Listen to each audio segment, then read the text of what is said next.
Autre actualité, la Belgique annule 133 milliards de francs CFA de dette en faveur de la Côte d'Ivoire. Cette annulation entre dans la mise en œuvre de l'accord multilatéral conclu au sein du Club de Paris au mois de juin dernier suite à l'atteinte du point d'achèvement de l'initiative PPTE.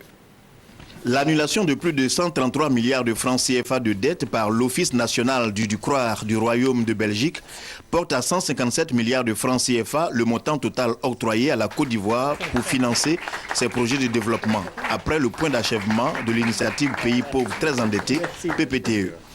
L'ambassadeur du Royaume de Belgique en Côte d'Ivoire, Peter Herbat, indique que la signature de cette convention bilatérale traduit la volonté de la Belgique d'accompagner la Côte d'Ivoire dans sa politique de relance économique. On ne va pas s'arrêter là. L'intensification de nos relations économiques est primordiale.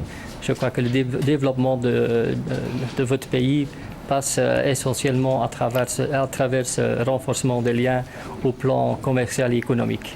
Le ministre de l'économie et des finances, Charles Kofi Dibi, engage l'État ivoirien à optimiser les marges budgétaires issues de cette annulation pour soulager les souffrances des populations. Lorsqu'on regarde le service de la dette, on sent effectivement les effets de l'allègement de cette dette.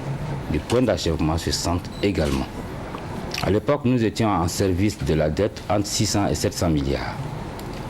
Au titre du budget 2013, nous sommes descendus à 268 milliards. C'est important pour notre pays. C'est un nouveau départ. Nous devons veiller à la soutenabilité de cette dette et à faire en sorte de construire une croissance qui soit une croissance inclusive, une croissance durable. Charles Kofi Dibi invite les hommes d'affaires belges à investir en Côte d'Ivoire parce que, dit-il, la prévision de croissance pour l'année 2012 est encourageante. Elle pourrait passer de 8,1 à 8,6. La signature de la convention bilatérale entre l'État de Côte d'Ivoire et le Royaume de Belgique s'inscrit dans le cadre de la mise en œuvre de l'accord multilatéral conclu au sein du Club de Paris le 29 juin dernier.